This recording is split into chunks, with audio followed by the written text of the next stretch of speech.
Assalamualaikum warahmatullahi wabarakatuh.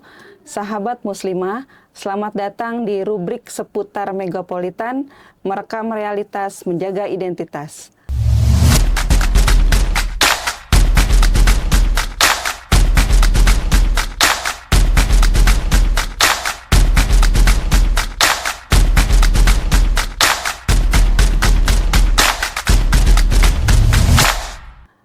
Menemani Anda di ruang dengar Anda semua. Bagaimana kabarnya hari ini? Semoga Allah Subhanahu wa Ta'ala memberikan kita kesehatan, memberikan keberkahan dan perlindungan untuk kita semua di tengah hiruk-pikuk kehidupan kota besar ini. Sahabat muslimah, ruang publik kita hari ini sedang tidak baik-baik saja ternyata. Akhir-akhir ini kita sering dipertontonkan oleh hilangnya rasa amaliyah kita dan adab di jalan maupun di lingkungan pemukiman.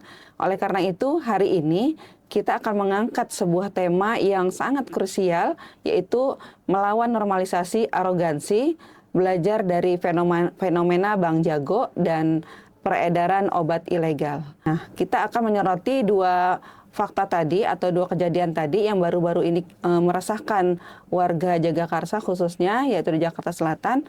Nah, yang pertama tadi adalah aksi pemukulan sesama pengendara oleh seorang pemotor yang dijuluki oleh orang-orang yang di Jepedak itu adalah Bang Jago gitu ya. Yang berawal hanya karena cekcok jalan kemudian viral. Nah, kemudian yang kedua yang tidak kalah mengkhawatirkan lagi adalah terbongkarnya toko minuman keras ilegal yang sejenis tramadol ya, yang dengan teganya berkedok warung sembako di tengah pemukiman warga. Nah, alhamdulillah untuk mengupas tuntas dua kasus tadi gitu ya dalam sudut pandang sosial dan bagaimana kita menjaga identitas keluarga kita. Nah, maka di sini sudah hadir bersama kita narasumber kita yaitu Ibu Putri Harimurti yang biasa dipanggil Ibu Nuni. Beliau adalah tokoh masyarakat dan sekaligus pengamat sosial dan pengumuman dakwah. Assalamualaikum Ibu Nuni. Waalaikumsalam warahmatullahi wabarakatuh. Apa kabarnya Ibu? Alhamdulillah khair Mbak Fitri, kabar baik dan sehat. Alhamdulillah. Makasih banyak sudah mengundang saya di acara rubrik Megapolitan ini. Tema yang Mbak Fitri angkat tadi sungguh luar biasa pentingnya ya. Ini adalah alarm bagi kita khususnya muslimah dan ibu-ibu semua untuk tidak boleh abai terhadap apa yang sudah terjadi di sekeliling lingkungan kita. Iya, baik ya. Sama-sama Ibu Nuni. Nah, langsung aja ya Bu ya, kalau kita lihat tadi yang kasus Bang Jago yang lagi viral itu ya Bu ya di Jagakarsa, itu sepertinya urusan sepele ya Bu ya. Kalau kita lihat di jalanan itu bisa berujung pada kekerasan fisik gitu ya, yang sangat arogansi sekali. Nah, menurut pandangan Ibu nih, kalau misalkan kita lihat mengapa sih masyarakat urban saat ini itu begitu mudah gitu ya tersulut emosi? Apakah rasa saling menghargai dan adab di ruang publik ini sudah mulai tergerus gitu Bu? Nah, mungkin bisa Ibu kasih masukan. Ya. Baik, dari kasus Bang Jago tadi ya gitu ya, di mana terjadi pemukulan dari pelaku terhadap korban sesama pengendara motor gitu ya. Kalau kita analisis dari faktanya, masyarakat sekarang ini memang bisa cepat tersulut emosinya ya. Kalau dari faktor Bang Jago itu adalah karena pelaku merasa harga dirinya ditantang, merasa ada yang tidak mengikuti kemauannya. Iya. Ya, kemudian di antara masyarakat memang banyak sekarang ini sulit mengendalikan emosinya karena pengaruh situasi sekarang ini yang ramai ya, stres, macet gitu ya di jalan gitu ya, banyak konflik ya, atau karena bisa jadi di jalan itu banyak penontonnya. Betul. Ya, banyak penontonnya sehingga apa? Membuat seseorang itu semakin emosional karena ingin mempertahankan citra ya atau gengsinya kan gitu ya. Bisa juga mereka terbiasa di lingkungan keluarganya yang dibesarkan dengan kekerasan. Sekarang ini banyak ya lingkungan keluarga yang dengan kekerasan gitu ya, sehingga apa? Mereka terbiasa untuk menyelesaikan masalah dengan intimidasi ya. Mungkin seperti itu. Kenapa masyarakat sekarang ini mudah sekali tersulut emosi. Iya, baik Bu. Ya, terima kasih Bu. Menyambung soal Bang Jago tadi ya Bu ya. kalau kita analisis gitu ya, aksi sok jagoan tadi itu Bu ya, pemukulan di jalan gitu kan ya, hingga merasa saling berkuasa gitu ya karena atribut duniawinya gitu. Nah, kalau kita lihat tuh berarti akar masalahnya itu apa gitu Bu ya, karena saat ini tuh seolah gagal gitu ya membentuk manusia yang punya kontrol diri. Nah, terus kita lihat nih sekarang berarti bagaimana Islam memandang fenomena tadi tuh Bu. Oke. Ya jadi kasus Bang Jago tadi kan kasus arogansi ya. Jadi arogansi merasa berkuasa di atas ruang jalanan. Penggunaan kekerasan fisik itu dianggap biasa aja dan dimaklumkan, atau sekarang disebutnya dinormalisasi ya sebagai realita kekerasan di kota besar gitu ya. Walaupun ujungnya memang adalah penangkapan si pelaku dan bisa diringkus untuk diperiksa lebih lanjut. Namun kasus ini tidak sampai di sini saja, bisa jadi banyak kejahatan lain yang muncul karena apa? Masalah arogansi yang terjadi dalam masyarakat. Ya, faktornya apa gitu? Sebenarnya ada banyak faktor yang bisa menyebabkan hal ini ya Mbak ya gitu ya. Jadi yang pertama itu budaya serba instan. Budaya serba instan itu kan sekarang ini semuanya ingin cepat ya, ingin cepat gitu, nggak terbiasa untuk mengalami prosesnya. Sehingga apa? Tidak bisa menunda keinginan gitu, menyebabkan adanya degradasi adab publik gitu. Budaya instan, kita mesen makanan, ya kalau dulu kan dimasak dulu ya Mbak ya, masak dulu sehingga apa? Kita tunggu prosesnya sampai selesai makanannya. Kalau sekarang kan kita lapar di warung sebelah ada atau online bisa ya kan, akhirnya cepat gitu. Jadi semuanya pertama budaya instan. Kemudian kedua media sosial. Media sosial itu sering memberikan label pada perbuatan orang ya. Mudah menghakimi juga, mencari sensasi gitu, sehingga orang bertindak karena pengen dilihat orang lain, pengaruh orang lain. Jadi apa? Jaga image gitu kali ya. Nah, seperti itu. Kemudian yang ketiga adalah pendidikan. Pendidikan sekarang ini sering berfokus pada segi akademik, bukan pendidikan karakter, apalagi pendidikan yang berbasis akidah. Kalau Rasulullah SAW itu kan dulu menanamkan pendidikan itu berdasarkan akidahnya gitu kan, bertindaknya dengan proses, aturannya juga benar gitu kan dari Al-Quran dan Sunnah, sehingga apa? Mereka menjalankannya juga dengan baik dan sabar gitu. Yang keempat adalah pola asuh. Pola asuh sekarang ini banyak orang tua yang terlalu memanjakan. Apa yang diinginkan dipenuhin. Ada juga tapi juga yang apa? Terlalu keras juga ada gitu. Disiplin, pengennya ini. Sehingga apa? Orang-orang itu ya sekarang, masyarakat sekarang itu terhambat perkembangan pengendalian dirinya. Jadi cepat emosi, cepat apa kalau misalnya nggak dipenuhin dia marah ya. Kemudian juga yang ada juga budaya konsumtif. Budaya konsumtif itu mendorong orang untuk mengikuti hawa nafsu. Ya, kalau ingin sekarang ya harus ada gitu, atau enggak budaya konsumtif pengennya HP-nya bagus, apa ya semuanya harus ada. Nah tadi Mbak Fitri bagaimana dari segi Islamnya gitu kan? Nah kalau tadi itu faktor-faktor tadi itu memang sudah terbukti ya gagal dalam bentuk manusia yang punya pengendalian diri. Nah dari segi Islamnya bagaimana gitu? Kalau dalam kasus ini Islam itu memandang bahwa setiap manusia itu selalu berada di antara pertarungan iman dan hawa nafsu. Ya kan, manusia punya akal dan punya hati untuk menyaringnya, tapi pertarungan itu adalah iman dan hawa nafsu. Di dalam surat Yusuf ayat 53 Allah berfirman, A'udzubillahi minasyaitonirrajim, innan nafsa la ammaratum bisu'i illa ma rahima rabbih. Inna Rabbi ghafurur rahim. Artinya apa gitu ya? Sesungguhnya nafsu itu selalu mendorong kepada kejahatan, kecuali nafsu yang diberi rahmat oleh Tuhanku. Jadi nafsu itu mendorong pada kejahatan, kecuali nafsu yang diberikan rahmat oleh Tuhan, oleh Allah ya. Gitu. Jadi sesungguhnya Inna Rabbi ghafurur rahim. Sesungguhnya Tuhanku Maha Pengampun lagi Maha Penyayang. Karena itu penting sekali pendidikan dalam Islam itu, bukan hanya sekedar kayak sekarang ini lulus ujian nasional gitu kan ya, sekedar mencerdaskan otak saja bukan. Namun kekuatan menancapkan akidah dalam hati-hati manusia itu sangat diperlukan ya. Dalam hadis riwayat Bukhari Muslim bahwasanya Rasulullah itu bersabda, orang yang kuat bukanlah orang yang pandai bergulat, tapi orang yang mampu mengendalikan dirinya ketika marah. Ya, jadi ukuran kekuatan seseorang itu kalau dalam Islam itu bukan diukur dari kekuatan fisik, jabatan, keberanian melawan orang lain gitu ya, tapi diukur dari kemampuan untuk menahan emosi dan hawa nafsu gitu ya Mbak ya, secara Islamnya gitu ya Mbak ya. Insya Allah ya Bu ya. Ya. Kalau kita lihat kan benar-benar sampai menyentuh akar masalahnya nih Bu ya, betul. gitu ya. Yang memang sekarang itu kan apa namanya itu tadi jauh dari pendidikan agama ya. Nah, sekarang kita akan beralih kepada fakta yang kedua tadi Bu ya, yaitu tentang peredaran tramadol gitu ya. Tramadol yang berkedok penjual sembako. Nah, itu ya. Nah, ini akan kalau kita lihat kan sangat manipulatif ya. Apa sebagai kedoknya aja gitu ya. Betul. Nah, sekarang bagaimana nih Bu? Islam itu menganalisis fenomena ini gitu ya, mengapa bisnis haram yang merusak generasi muda saat ini tuh bisa subur gitu dan berani menyusup ke pemukiman warga tuh Bu. Aduh, Gitu. Masya Allah ya. Itu emang kasusnya miris banget ya, Iya. miris banget.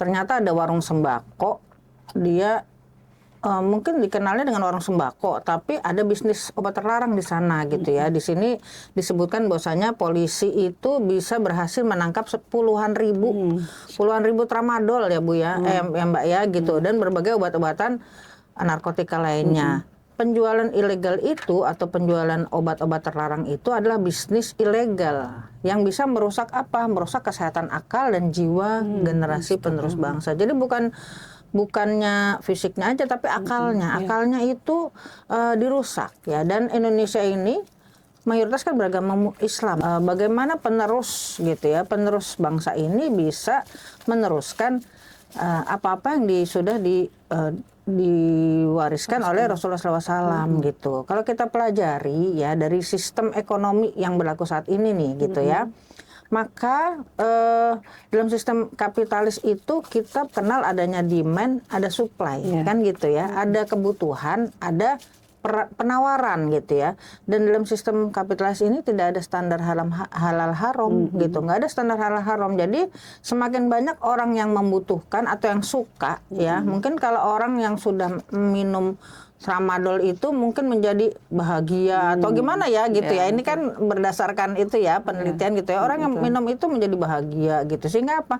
Banyak orang yang permintaannya banyak, sehingga apa? Kalau dalam sistem kapitalis kalau ada permintaannya banyak maka harus dicukupkan, dan itu makanya kenapa fenomena ini bisa tumbuh subur dan berani malah menyusup ke pemukiman warga gitu kan. Kalau misalnya minuman keras nih, kalau dalam Islam kan hukumnya haram. Betul. Berarti harusnya mudah ya gitu. Haram nggak boleh gitu. Cegah, Tapi kalau dalam sistem ini kan enggak. Gitu. Semakin banyak orang yang butuh, maka penawarannya juga semakin banyak. Jadi kalau dari sudut pandang Islamnya gitu ya, analisanya seperti ini. Jadi semuanya itu kasus-kasus Bang Jago gitu ya, kemudian kasus warung ilegal gitu kan, itu semuanya berdasarkan pandangan kemuliaan berbasis materi.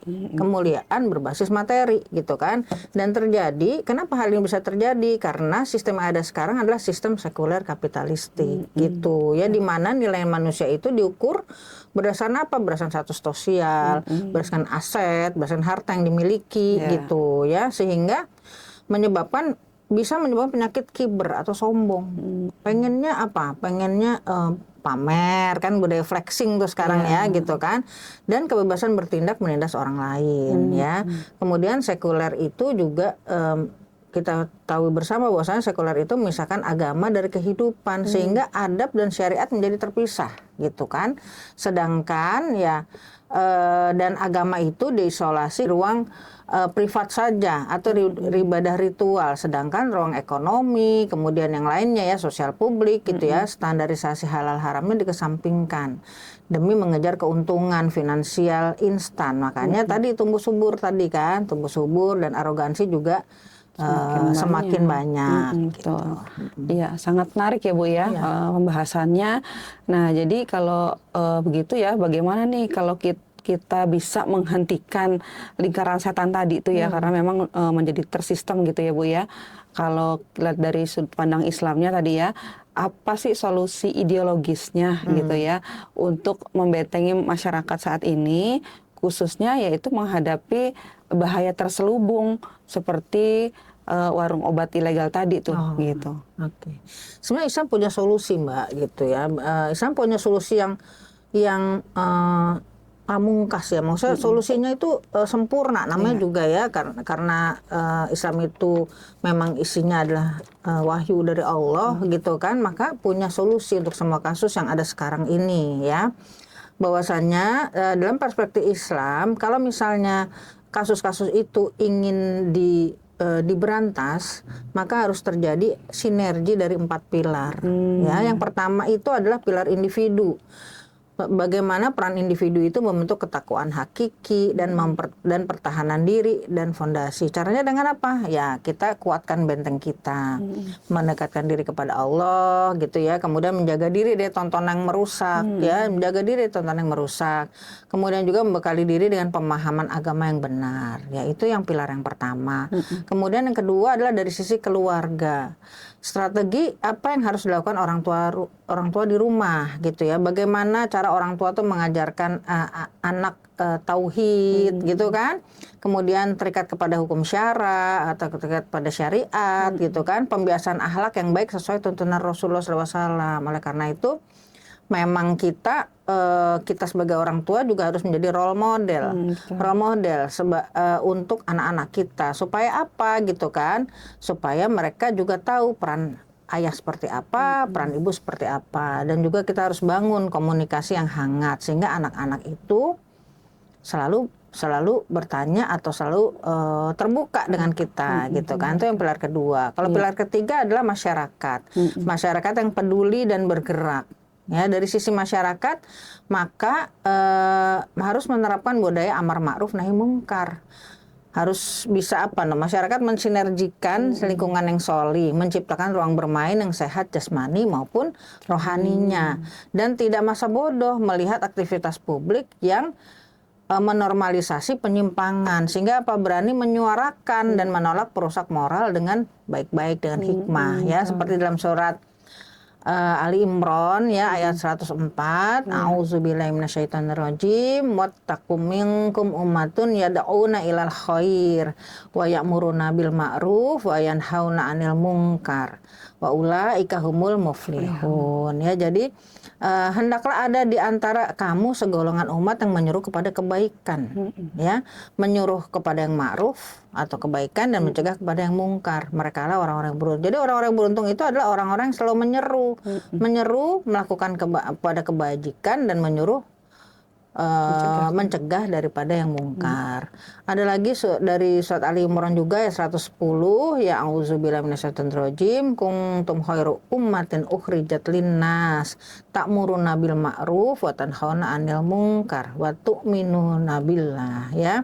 Jadi kamu adalah umat yang terbaik yang dilahirkan untuk manusia, menyuruh kepada yang ma'ruf dan mencegah dari yang mungkar dan beriman kepada Allah. Itu pilar ketiga ya Mbak ya. Nah, pilar keempat nih juga mungkin yang paling utama ya, yang sangat penting adalah pilar keempat adalah negara.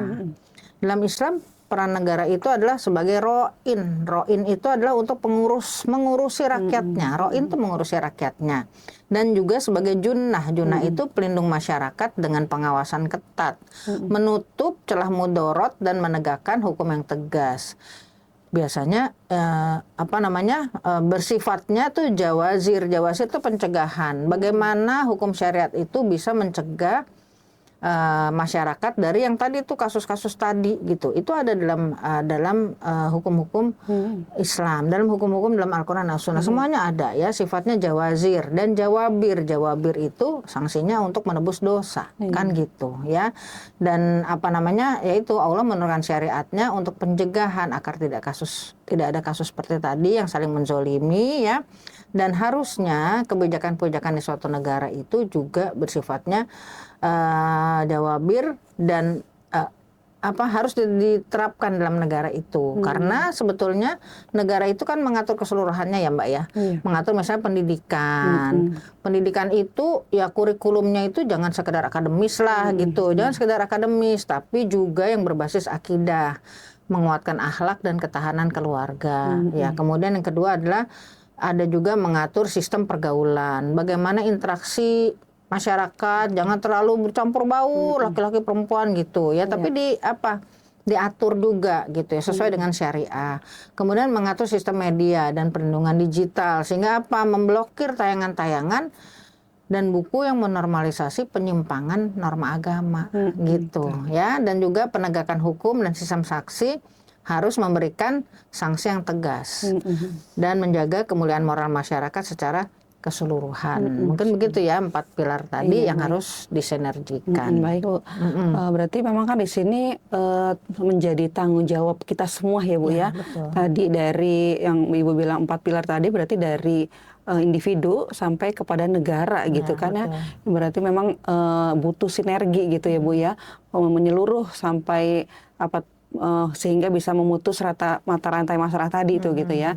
Nah jadi ya itu mungkin udah panjang lebar tuh Bu penjelasannya luar biasa ya. Kami mengucapkan terima kasih banyak kepada Ibu Nuni atas waktunya. Mungkin ada yang mau ditambahkan Bu, silakan. Mungkin closing statementnya ya Mbak Fitri ya, closing statementnya.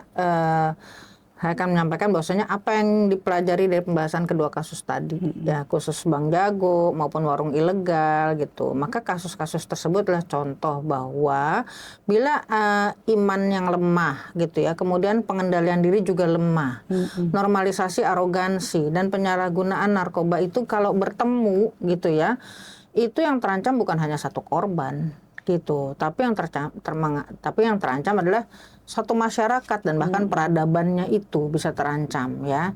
Dan bahwasanya peradaban dan generasi unggul itu tidak runtuh karena musuh yang kuat Mbak gitu. Jadi peradaban generasi unggul itu nggak runtuh hanya karena musuh yang kuat, namun karena penjaga fitrahnya. Penjaga fitrahnya ini yang sekarang sedang lemah gitu ya, lengah. Generasi yang kuat lahir pada saat 4 pilar tadi itu bersinergi dengan baik, yaitu tadi pilar individu, keluarga, masyarakat, dan negara ya, sehingga diharapkan kasus-kasus serupa itu tidak akan terjadi lagi. Baik gitu ya Mbak ya. Ya alhamdulillah Bu, luar biasa ya Bu ya pembahasannya. Mudah-mudahan kasus-kasus ini tidak terjadi lagi gitu Bu ya. Amin, amin. Terima kasih banyak atas waktunya dan ilmunya yang telah dibagikan kepada kita. Sangat membuka gitu ya mata kita semua gitu. Ya alhamdulillahirabbil alamin. Baik sahabat muslimah, demikianlah kebersamaan kita di ruang publik seputar Megapolitan hari ini. Ingat, mari bersama-sama merekam realitas dengan jeli demi menjaga identitas kita bersama dan generasi kita agar tetap di atas manhaj yang lurus. Saya Fitri Sofianti pamit undur diri. Wassalamualaikum warahmatullahi wabarakatuh.